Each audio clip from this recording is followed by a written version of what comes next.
विदर्भातील खडकपूर्णा धरणातून जालना, परतूर आणि मंठा तालुक्यातील 92 गावांना 117 कोटींच्या वॉटर ग्रिड योजनेअंतर्गत कमी दरात शुद्ध आणि मुबलक पाणी देणार असून ही योजना पूर्ण होण्यासाठी 2 वर्ष लागणार आहे। तरी तोपर्यंत संबंधित गावांना शुद्ध पाणी पुरवठा करण्यासाठी आरो बदलून देण्यासाठी 25 कोटींचा निधी देऊ असं राज्याचे पाणीपुरवठा मंत्री तथा पालकमंत्री बबनराव लोणीकर यांनी सांगितलं।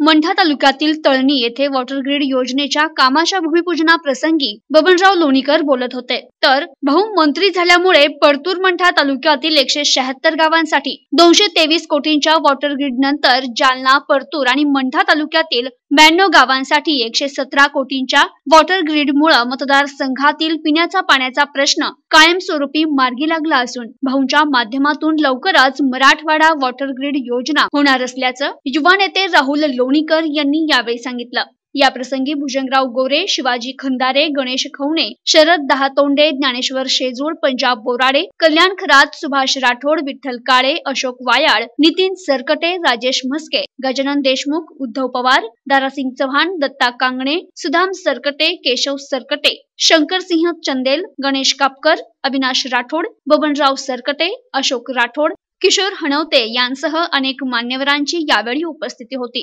म्हणजे एवढी व्यापकता मला वाटलं होतं की बाबा ठीक आहे वॉटर ग्रिड मतदारसंघाची भाऊ बोलत असताना की बाबा मतदारसंघाची 176 ती करते ना आता बस करते, परंतु 92 गावाची गेली आम्हाला वाटलं होतं मतदारसंघापुरताच विचार करते ना आता बस करते, पण भाऊनी त्याही पलीकडे जाऊन आता मराठवाडा वॉटर ग्रिड करायचं ठरवलंय आणि मराठवाड्याच्या वॉटर ग्रिडचे त्या ठिकाणी काम भाऊंच्या माध्यमातून मुख्यमंत्र्यांच्या माध्यमातून येणाऱ्या काळामध्ये पूर्ण होणार।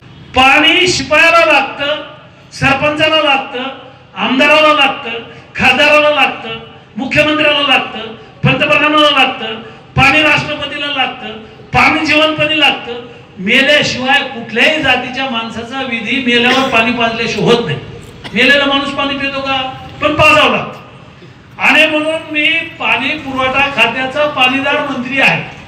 महाराष्ट्रभर पाणी देण्याच्या योजना आहेत। हे पाणी खडकपूर्णाचं त्यांचं नाहीये। तुम्ही रोज लोणावळ्याला जाता, मेहकरला जाता, बुलढाण्यात जाता, तुम्हाला माहित असू द्या त्यांनी सांगितलं आम्ही मंठा तालुक्याला किंवा जालना तालुक्याला एक थेंब पाणी घेऊ देणार नाही।